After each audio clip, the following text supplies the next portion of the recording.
Alright, so my video earlier today, I showed how snowbird reports from the United States completely contradict what's actually happening on the ground in Canada. And this next video ties right into that.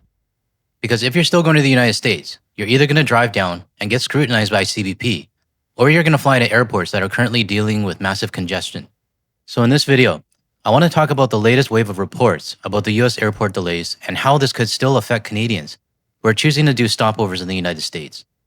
I'm also going to show a clip of a close call at a United States airport between two planes that narrowly missed each other. So you're going to want to stick around to the end for that one. This video clip you're seeing right now is from one of my flights earlier this year. I always like showing this because it reminds me of the feeling of coming back home after being away from Canada for a very long time. It's hard to describe, but I know every Canadian who has lived abroad knows exactly what I mean. And I'll never get sick of this view landing in Vancouver. And with my upcoming move overseas in the next few days, this view will mean even more the next time I come home. Before we get into the reports, I just wanted to show you this photo I took earlier this summer at Portico Provincial Park, on my way up the Sea to Sky Highway. Yeah, I guess you can say I am going to miss Vancouver. It's really one of the most incredible places in the world. Alright, let's get into it. I want to show this first clip of what's actually happening at the Houston airports. You guys, this is IAH Airport. There's one terminal for most of the checkpoints. Look, the line starts all the way down there and it's going all the way here. This is definitely more than 2 hour wait time. Please get here if y'all trying to catch a flight. Yeah guys, that was just the outside. This is the inside. All this is one queue to one checkpoint. Oh my god, bro. Oh hell no, man. What the fuck, man? Get your ass on, boy. You get your goddamn ugly ass.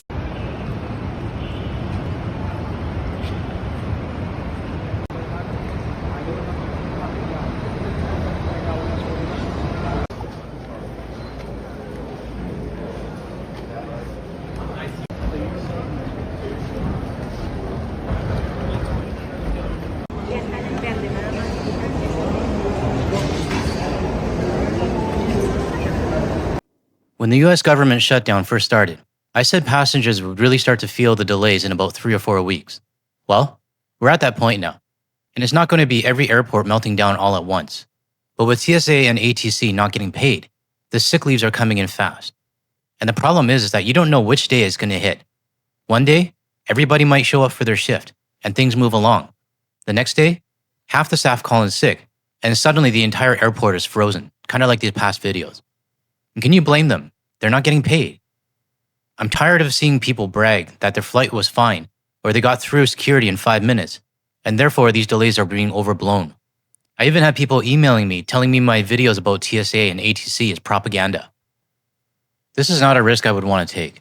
And if you're Canadian flying to Mexico, Panama, Costa Rica, or anywhere south of the United States, and you still have a layover in the US, just be prepared, because you could end up in one of these nightmare lineups.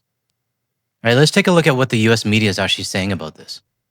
Right now, though, I do want to take you out to another story that we are following, all related, of course, to the federal government shutdown. These are some of the lines that you're seeing over in Houston, Texas, at the airport there, where we know nation's airports are taking a hit as a result of the shutdown. Do want to bring in Fox 26 Jade Fleury. She is live at Bush Airport, where those wait times for TSA are really adding up. Jade, what are you seeing out there?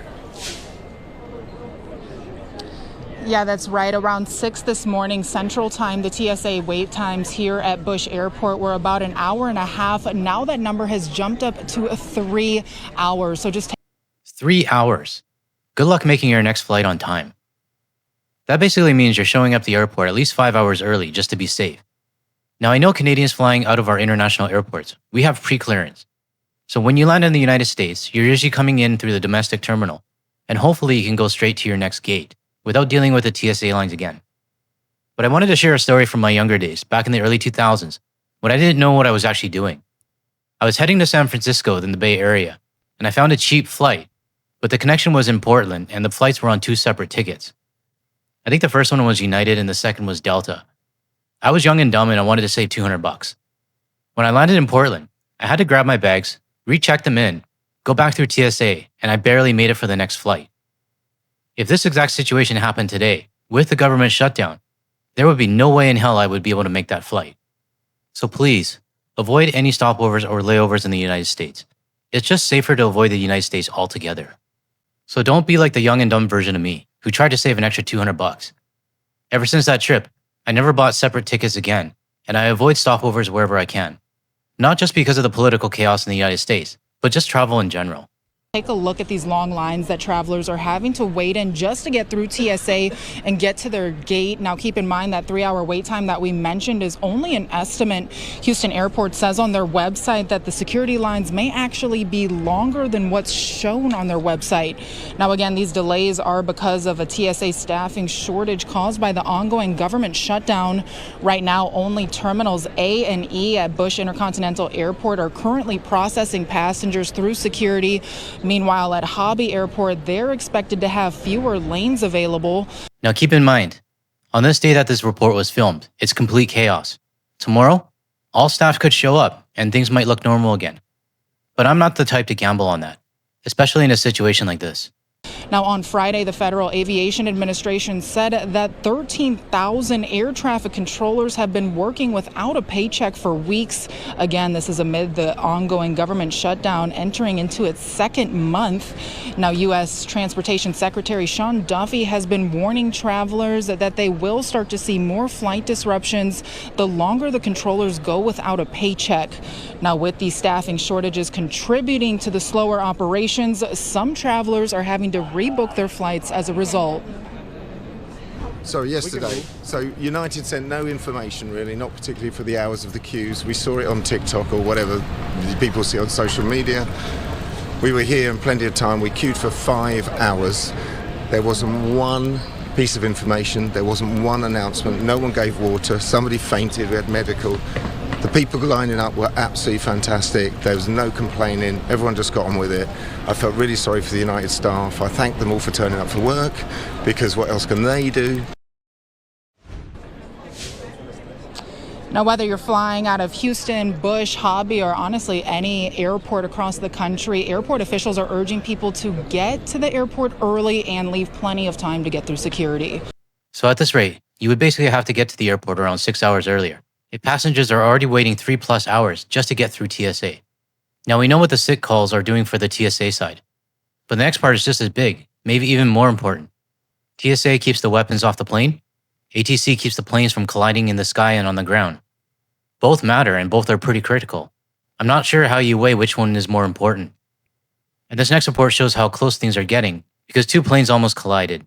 The FAA is investigating a close call at Boston Logan Airport. A Delta flight that was landing had to suddenly go around because a Cape airplane was taking off from an intersecting runway. What the heck? Okay, 300 up to 3000, L263 Heavy. That was close. Yeah, man, not cool. The Delta plane eventually turned back and landed safely. The airline says that flight actually diverted to Boston yesterday because the weather was too rough for its destination in New York City. I don't understand why the whole plane was diverted part is even relevant. A plane landing is still a plane landing. But what this does show is that mistakes are starting to happen. And this is the part that really concerns me the most. The next report shows a graphic simulation that shows just how close the situation actually was. Chaos at the nation's airports as thousands of passengers wait for hours to go through security checks. Flights are being delayed across America. The longest government shutdown in history means that TSA agents and air traffic controllers are not getting paid. Up to 80% of them are taking other jobs to make ends meet. If the shutdown is not resolved, those delays could spill over into the Thanksgiving exodus, ruining the holiday for millions. I actually forgot about the US Thanksgiving this month, but it's near the end of the month. And hopefully by then, you would hope that the shutdown would be fixed, right? We are expecting more than 6 million people to travel this Thanksgiving. Nobody knows how they will be affected because we have never had a government shutdown at the holidays before. It's a perfect storm and it could be disastrous. Secretary of Transportation Sean Duffy is warning that air traffic controllers will be told this week they will miss another paycheck, leading more of them to stay home. A lot of them can navigate missing 1 paycheck. None of them can manage missing 2 paychecks. Which is why, in my opinion, these delays we are seeing are not going to stop. they're only going to get worse. And where are all the haters now who said I was propaganda, saying that their flights were perfectly fine?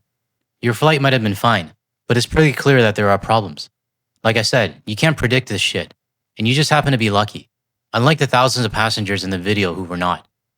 There's already been a brush with disaster. A Delta flight with 300 passengers was 125 feet from landing in Boston, just as a commuter plane was taking off from an intersecting runway. Their paths crossed. Go around and turn 10 degrees. What the heck? That was close. Yeah, man, not cool. Now let me ask you this.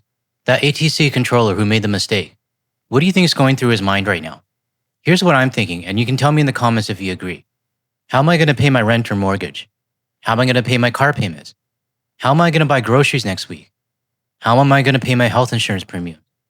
Should I call in sick tomorrow and start doing DoorDash deliveries instead? Should I quit and find a new job? These are thoughts that are probably running through every ATC's mind while trying to land thousands of planes and get thousands of planes more into the sky. So if someone is that distracted and their head is spinning in a million directions, it's only a matter of time before more close calls like this happen. So what's my takeaway from all this? Like I said in my previous video on the shutdown, avoid the United States altogether. There are just way too many red flags, even if you get lucky on certain days. Take a direct flight, and if you absolutely need a stopover or layover, try to route through Mexico or any other country instead. Do not be like the young and dumb guard the leaf, trying to save a few $100. In my last 10 years, I've done my fair share of international travel. I know what the most efficient way to travel is. And based off what we're seeing in the United States airports right now, the entire situation is just something to avoid. If you found this video helpful, hit the like and subscribe button to get this message out to more people. And share it with your friends and family as well. And if you're still here and you want to see more of my videos, check out the ones that are popping up on your screen now. I thank you for watching, and we'll see you in the next video.